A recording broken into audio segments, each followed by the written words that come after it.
Hi, this is Kris Castro, and this is the Lead Upside Down podcast, where leaders are sharing how they are leading in non-traditional ways based on Jesus's leadership style. If you have any questions, go back to the trailer episode and that should answer them. But right now, grab your favorite beverage and settle in. If you have any questions or comments, especially if something resonates with you, feel free to go to my website, begin2shift.com, and set up a coffee and conversation meeting, and we can chat about it in more detail. All right, enjoy. Hey everybody, it's Kris Castro, and this is the Lead Upside Down podcast. Today I have Darlena Fields. Darlena is married to Philip, and they co-pastor a courageous community church in Tyrone, Georgia. They have been partnering with Jesus to awaken what they call the prodigal church to take its place as the Ecclesia, Jesus' original intent of the church. And we're going to talk a little bit about that as part of Leading Upside Down. In addition, their relationship journey is a testimony of discovering that who you were born to be is to let go of the idea of perfection and live a life of unperfection on purpose. I love that. It takes courage to live an unperfect life, a courage to live from your whole self with your whole heart, because choosing an unperfect life will guide you down the road that leads to purpose. So thank you, Darlena, for being a guest on my podcast. Thanks for inviting me. This is going to be fun. It is going to be fun. I always say that, and it's always true. So, All right. Well, for those of you who are watching, the way the podcast is structured is I ask two questions. We have a very short conversation about that. And then we take a break and we go to the longer conversation. We hope that you'll join us for the longer conversation. But if not, I'm going to put all of Darlena's information in the show notes, and I would encourage you to connect with her if anything that she says resonates with you. So you ready to start, Darlena? Yeah, let's roll. So the first question is, what does Lead Upside Down mean to you? And how has leading upside down affected your life and work? Well, in short, leading upside down is leading like Jesus. Heaven is an upside down kingdom.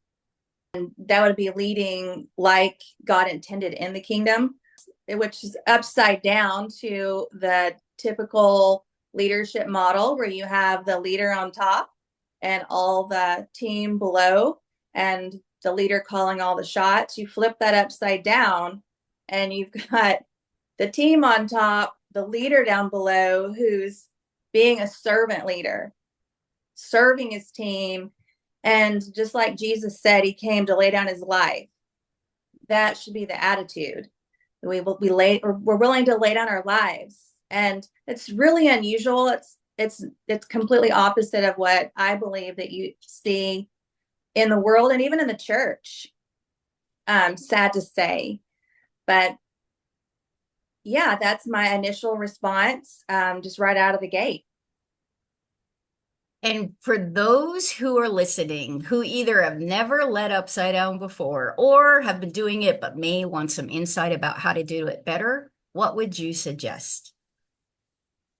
I would suggest, if you've never read the Bible before, to open up John chapters 13 through 17 and read how Jesus served his disciples. He was here for 33 years, but 3 years he served disciples. And that's what it looks like. And when you are in the world and you even ask, like non-Christians and Christians alike, who's the greatest leader you've ever known? And typically the answer is Jesus, because he led upside down, like we just said. Thousands of years ago, he was on the earth leading, and he has billions of followers still today. I mean, who wouldn't want to lead like that?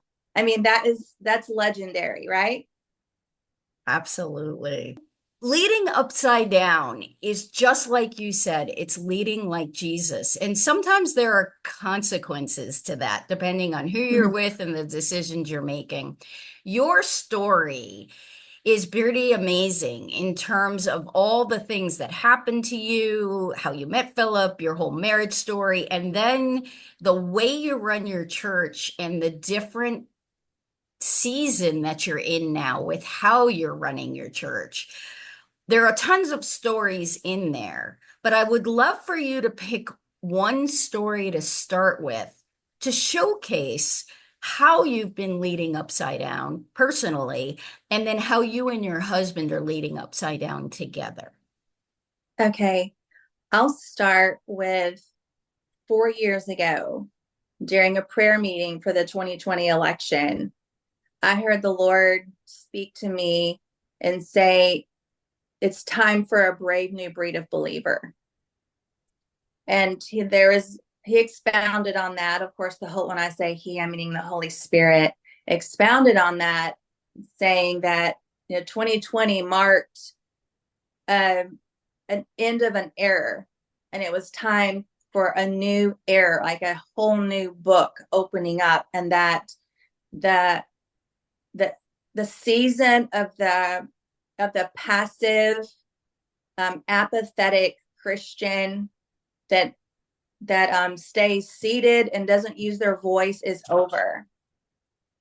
And we're moving into the season of the lion, where Christians are going to need to learn how to get up out of their seats, use their voices, and all the things that God gave us that we've not utilized or even been taught that wasn't for today from the kingdom. We have to learn how to use those things and become the brave believer that the early church looked like. And they're speaking of the early church, what Jesus intended the early church to look like was not even the word church. It's a word called ecclesia. And ecclesia is a Roman term that meant a governmental agency, like a group of people that governed their communities. And so we know what church is. When we think of a church, we think of a box with people in it. And that's not what Jesus intended at all.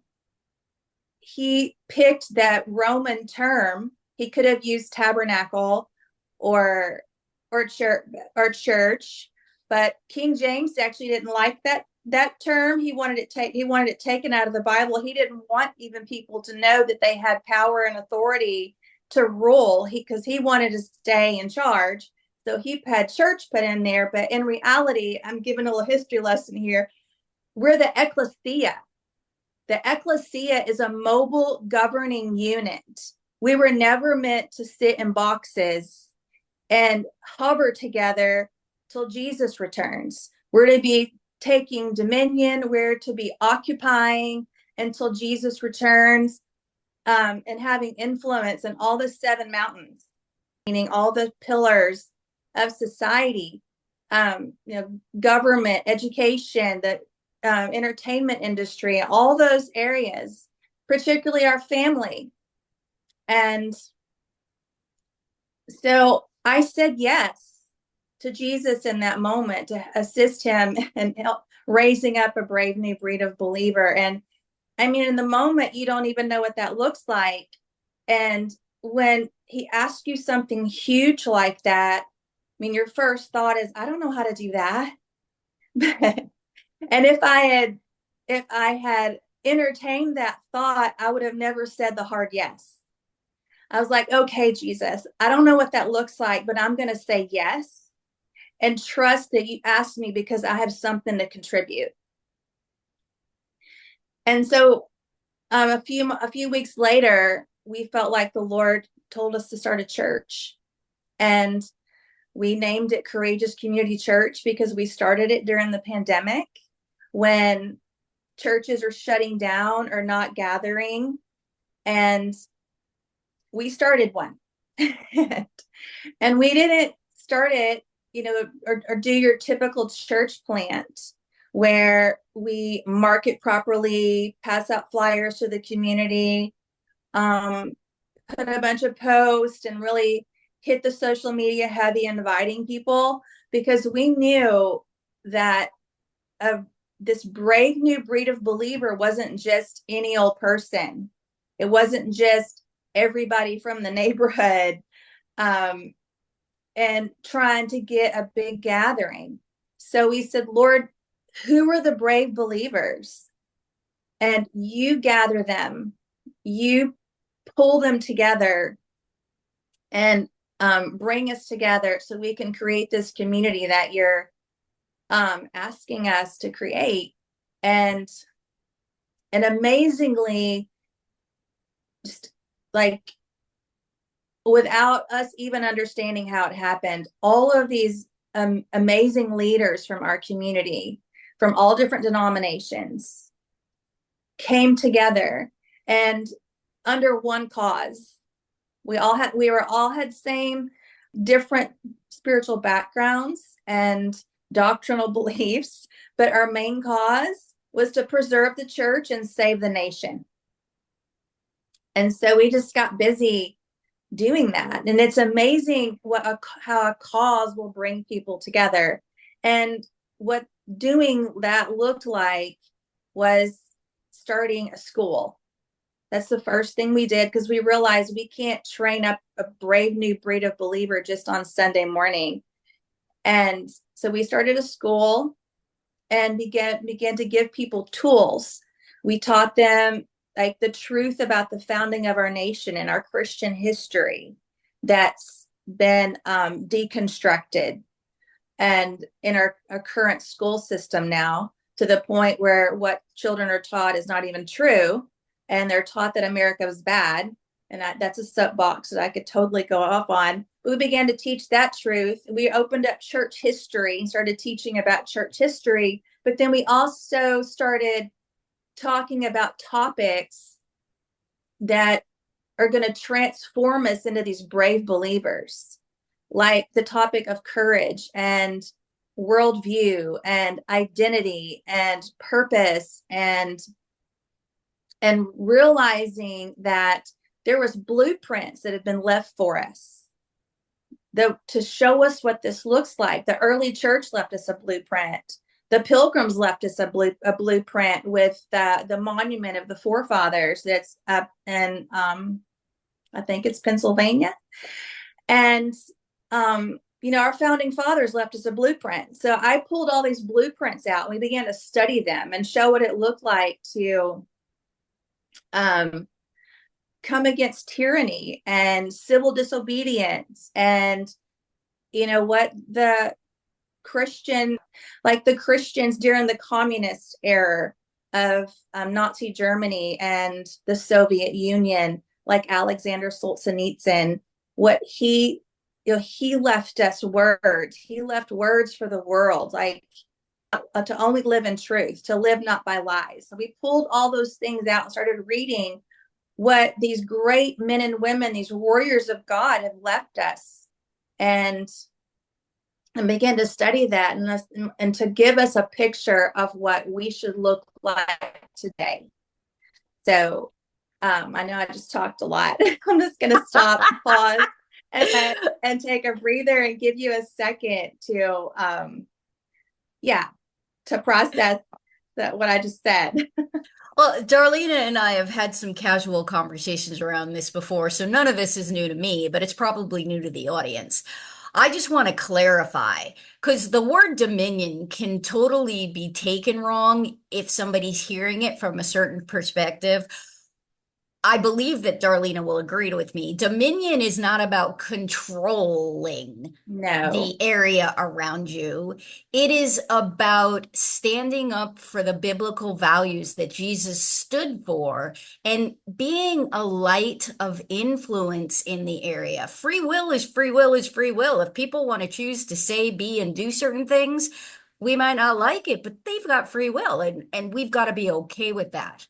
But what we can do is stand firm with what we believe, what we can control in our world, what we have the right to do that to, and to be purposeful in living the lifestyle that Jesus commanded.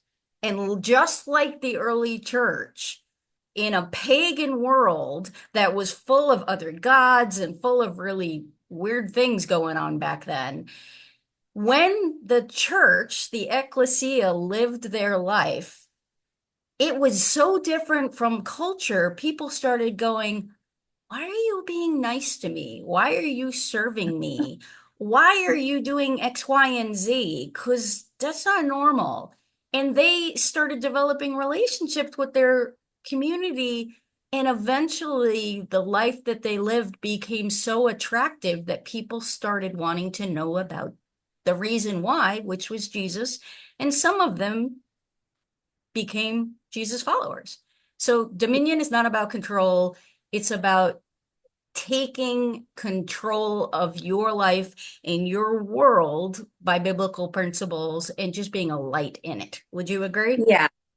Yeah, of course. I know that the word dominion is a trigger word. And that's one of the names that's being tossed out to the conservatives, Christian conservatives, as dominionist, and also nationalist. That's another trigger word. And my belief, and I believe what God intended by the term take dominion, is take ownership, take responsibility for our world. And I know that liberals are also using the environment and saving the environment is and wanting to get people to believe that is what taking ownership of our world is, just helping the world to be green. But that's not what Jesus meant. Jesus meant take ownership, take responsibility, which is a big word that a lot of people don't like, because we want to run from responsibility. Because responsibility requires commitment. It requires a lot of hard yeses. It also requires you to take responsibility of your own life. But the word responsibility is also can be flipped to mean our duty. We have a duty as Christians to be responsible with what God gave us. Not only the Great Commission, which is to make disciples and disciple nations, but all that entails. And I find that word responsibility is one of the things that we haven't owned. We haven't taken responsibility as Christians and voted and guarded our freedoms and guarded biblical values. I mean, history shows that when Bible prayer was taken out of schools, we were silent. Things started happening in our nation, and Christians are silent. We're silent about it, which I think is the number one character trait of this brave new breed. Is we're no longer silent. We're not going to sit back and watch other people lead our nation.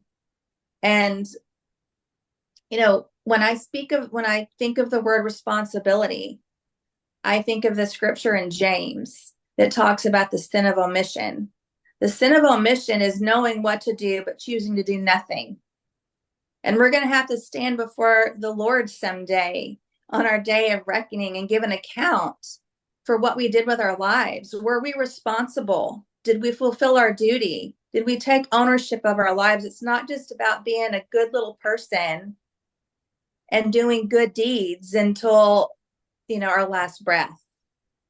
And there's so much more to that. It's so vast, because when we're invited into Christianity, we're not being invited to get a ticket to heaven. We're being invited into a kingdom, and an unseen kingdom that has so many gifts and so many tools and for that the Lord gave us to live by. And that's what we're trying. We're not just trying, that is what we're choosing to teach the people that the Lord has gathered around us, to equip them to be these brave new breed of believers, because the world, the future that we're heading into is going to look totally different than what we've all known. You know, the Leave It to Beaver days are over. and there's no going back to normal. And I know that that's what a lot of people are wishing and hoping for. Can we just end this crazy season and go back to normal? But my belief is that we're not going back to normal. We have to learn how to live in this new future, in this new world that we've been handed, whether we wanted it or not. Yep. And to tag on to that, this is not about political party, because it doesn't matter what party you belong to. There are various levels of values across the board. It's about aligning with, if you're a Jesus follower, I can't speak for anybody else. If you're a Jesus follower, you have said yes to biblical values. Yes. And those are really not gray. They're mostly black and white. I mean, with some interpretation, obviously, but mostly black and white. Mm-hmm. And without that foundation, you're not really following Jesus the way he intended. So Correct. Please don't think, listeners, that we're talking about a political party. We are not. No political party is perfect. This is about being aligned with your values, regardless of which party you belong to. I do want to circle back to the comment you made a little while ago about the church living in a box, because that is one of the reasons that I agree with you that we've gone so far off course. Church has now become this inward community instead of an external community. And the original church was never supposed to have denominations. Right. The original church was never supposed to be segregated into these different things. They were one community with lots of home churches that all believed similarly and supported and encouraged each other. Yeah, denominations were created by man. Yeah. God didn't create denominations. When you open the Bible, you don't see, you know, there's over 100 denominations now, if not more. You don't see any of those, even the main ones. And, you know, even, you know, you can ask someone if they're a Christian today and they're like, oh yeah, I'm a Baptist. Oh, you know, that's not the answer. You know, that's not what the answer Jesus is looking for either. So, yeah, exactly. Those denominations have created boxes, literal boxes, church houses for people to come together and huddle together, I choose to say, even more. And also huddle together inside of a belief system. Because when we buy into denominations, we're buying into a set of rules. And that Jesus didn't even intend for us.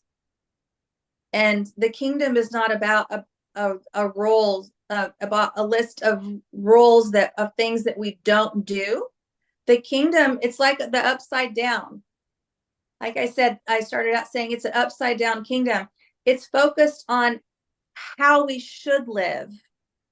And the whole Bible presents a picture of how we should live. And it was the religious that made it about rules. Denominations make it about rules.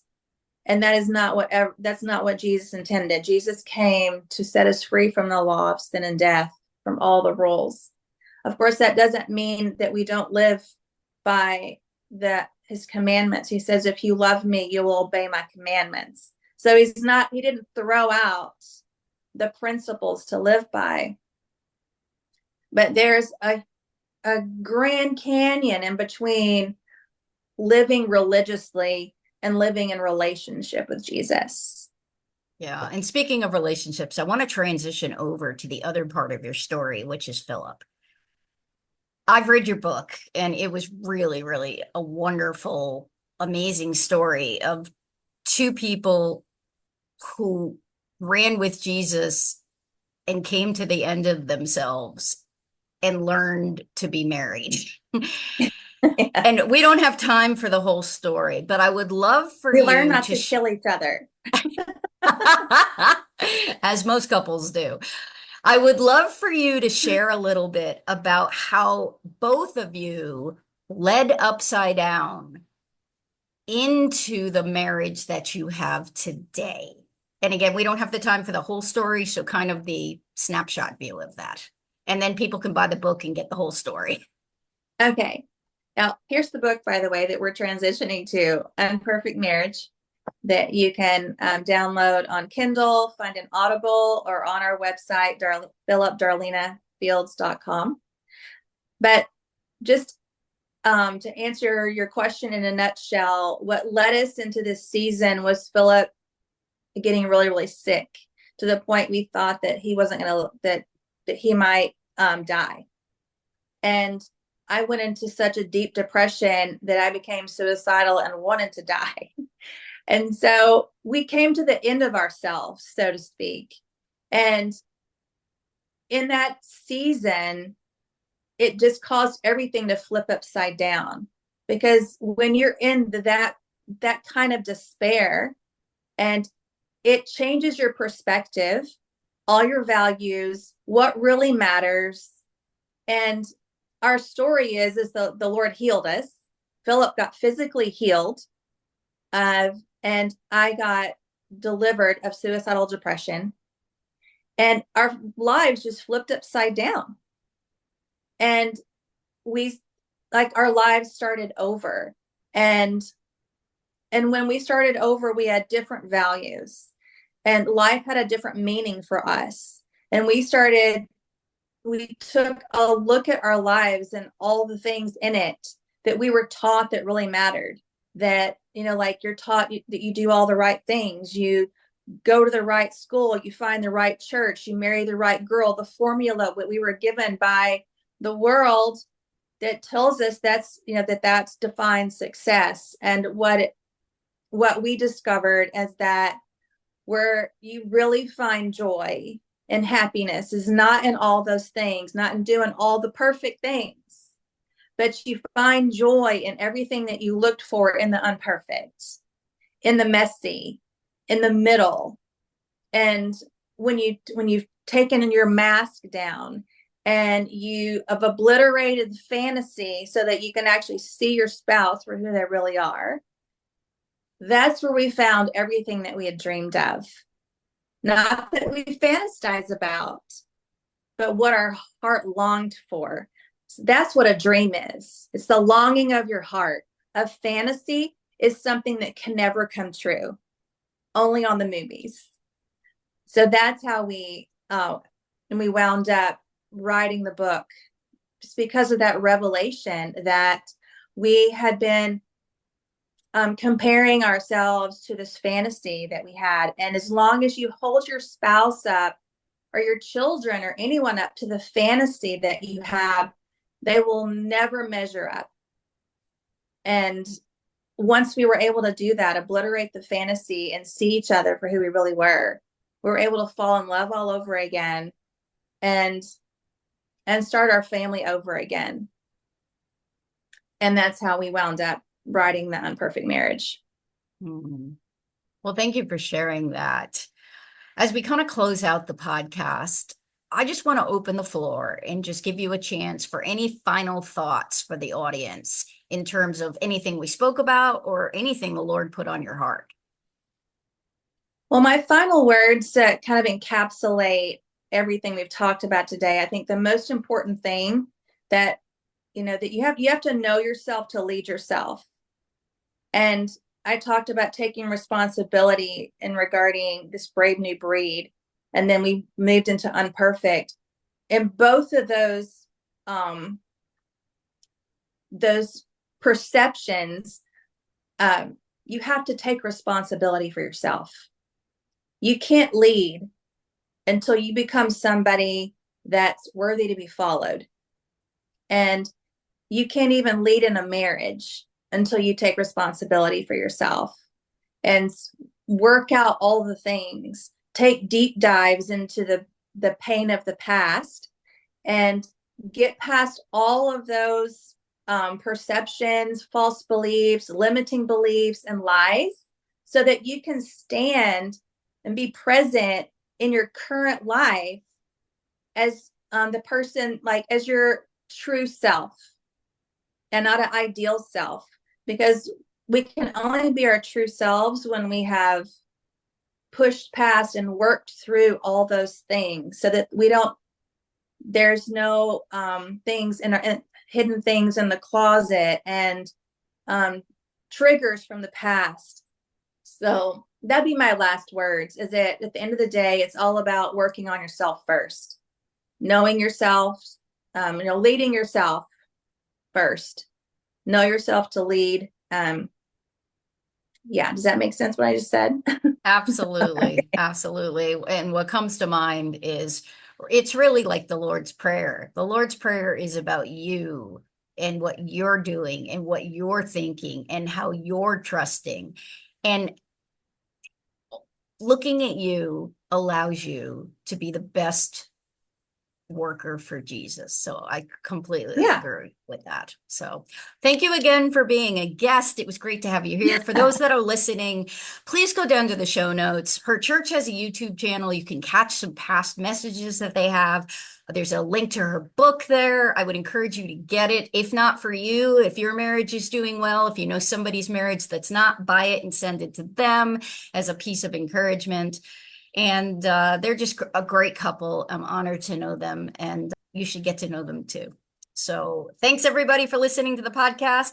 If you want to lead upside down and you think I can help you, please reach out, grab a virtual coffee and conversation. We can talk a little bit about that. And again, if you feel like Darlena could help you, just reach straight out to her and have a conversation with her. She'd be happy to do that. So, all right, everybody, enjoy the rest of your day. Thanks for leading so upside down. Bye-bye. Thanks so much for hanging out and enjoying the Lead Upside Down podcast. We hope you enjoyed it. And remember, wherever you are, you can lead upside down too, just like Jesus did. Feel free to reach out to me if you want more information or if you think I can serve you in some way. Just go to my website, begin2shift.com, and click on the coffee and conversation icon and set that meeting up. Have a fantastic rest of your day.